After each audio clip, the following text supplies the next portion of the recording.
नमस्कार. एका बाजूला आई, एका बाजूला सासूबाई. किती छान योग आलाय की नाही.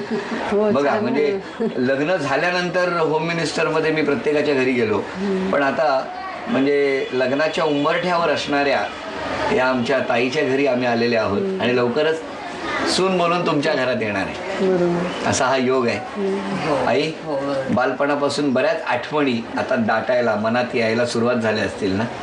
हां, लहानपणापासून काय हो, कसं या घरात सगळे प्रेम लाड, कसे दिवस सगळे? खूप छान छान होते. किती भावंड तुम्ही? मी आणि माझा लहान भाऊ. तुम्ही मोठ्या? हो. मग त्याची पण काहीतरी कुरबुर सुरू झाली असेल ना ताईकडे? खूप लाड करतो माझे आता सध्या. भांडत नाही जरा सुद्धा माझ्याशी. आता भांडत नाही. आणि घरात आता कोणी ओरडत पण नसतील. खूप लाड चाललेत. आई, सगळ्या आठवणी येतात. हां, काय वाटतं तुम्हाला? कारण हा क्षण एकदम वेगळा क्षण आहे. खूप एकीकडे आनंदाचा क्षण आहे, एका डोळ्यात पाणी आहे, म्हणजे आनंदाश्रू आहेत. काय वाटतं तुम्हाला? खूप आनंद होतो. खूप आनंद होतोय ना. खूप छान. सुखी आहे. सुखी आहे. मग काय काय तुम्ही काय काय प्लॅनिंग केली भावी आयुष्याची? सांगा ना जरा आम्हाला, खाजगीत हळूच. तयारी अशी काही नाही, जशी सून मी म्हणून त्या घरात जाणार आहे. जसे माझ्या मम्मी पप्पांनी मला जसं काही सांगितलंय, छान गोष्टी त्यांनी मला एवढ्या लहानपणापासून मोठेपणेपर्यंत दिल्या आहेत. आणि जसं ती लोक त्यांच्या मम्मी पप्पांबरोबर, मम्मी माझ्या तिच्या सासू सासऱ्यांबरोबर जसं छान तिने हे केलं, तसंच मलाही तसाच संसार करायचा आहे छान. आणि मम्मी पण खरंच खूप चांगल्या आहेत की म्हणजे प्रत्येक गोष्ट अजूनही मला सगळ्या गोष्टी सांगतात व्यवस्थित छान.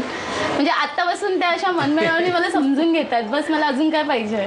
खरंच. अजून काय सांगायचंय? अजून असं झाली तयारी, खरेदी सगळी झाली. ती बॅग भरणं वगैरे तुमच्याकडे तर आता नुसते लगीन काही एकंदरीत घरात धावपळ सुरू होते.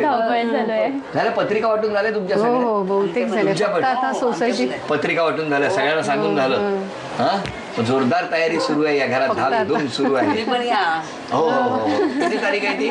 21 नोव्हेंबर, सोमवारी. 21 नोव्हेंबर म्हणजे काय दिवस आहे बघा. कदाचित हा भाग जेव्हा दिसेल तेव्हा एक तर या वहिनी झालेल्या असतील किंवा वहिनी व्हायला काही क्षण राहिलेले असतील.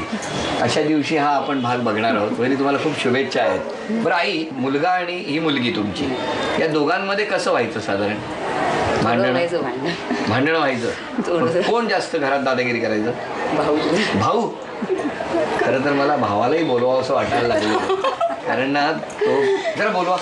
बरं, मला सांग की लहानपणापासून तुम्ही दोघे एकत्र खूप मस्ती करायचे? भरपूर. मग तुमच्या दोघांमध्ये मोठं कोण? ताई मोठी. मग असं कधी झालंय का की एखादी गोष्ट, एकच वस्तू आहे आणि ताईने ती स्वतःसाठी न घेता तुझ्यासाठी दिली, असं कधी व्हायचं? पण ही बोलायचं किंवा तू पण घ्या, असं दोघेही एकमेकांना सांगायचं. आणि मग जेव्हा लहानपणी भांडणं व्हायची मस्तीमध्ये, तेव्हा कोण म्हणजे सगळ्यात कोणाची दादागिरी असायची? खरं सांग. मुलगा म्हटलं तर माहिती तुझीच दादागिरी. हां, मग आता तू सांग, आता 4 दिवस राहिलेले आहेत लग्नाला. ताईचं लवकरच लग्न होणार आहे. तुला ताई 4 दिवसानंतर ताईची मस्करी करायची वाटली म्हणजे मग तुला परत इथून मुलुंडपर्यंत जावं लागेल. काय वाटतं तुला? आता एवढे 22-23 वर्ष ताईवर काढली आणि आता अचानक तिचं लग्न होणार, मग ती दुसऱ्याकडे जाणार आहे, तर त्या छोटी ते वाईट वाटणारच. ते काय तर निसर्गाचा रूलच आहे की तो जावं तर लागणारच. किती मिस करशील? भरपूर मिस करेन ताईला, कारण भरपूर मिस करेन. कारण आईने माझ्या दोघांवर प्रेम केलं. ताईवर पण आणि माझ्यावर पण, दोघांवर प्रेम केलं. ताई, तुम्ही या घरातलं काय मिस करा सगळ्यात जास्त? हे तिघं, मम्मी पप्पा आणि अमोल.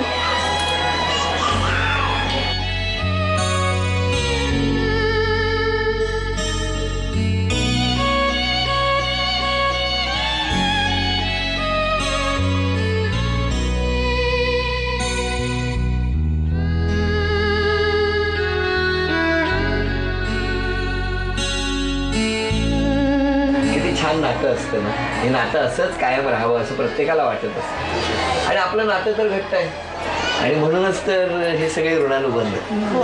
बरं, आता ही आमची ताई तुमच्या घरात येणार, बरोबर? म्हणजे अगदी काही क्षण राहिलेत, मी उत्सुक झालोय आता त्या लग्नासाठी. मग अशा वेळेला जेव्हा ही ताई तुमच्या घरात येणार तेव्हा या घराचे नियम कदाचित वेगळे असतील. तुमच्या घरात तुम्ही घालून दिलेला एक पाठ असेल, तेव्हा तुम्ही काय सांगाल? आम्हाला जसं आई वडिलांना तुझ्या सांभाळलं तसंच आम्हाला देखील तू सांभाळ. कारण हे शेवटी लग्न, हा संसार, आणि हे शेवटी दोन परिवारांचं असं एकत्र येणं आहे. तेव्हा हे दोन परिवार नेहमी सदैव आनंदी राहो, सुखात राहो, हेच या निमित्ताने मागणं करूया.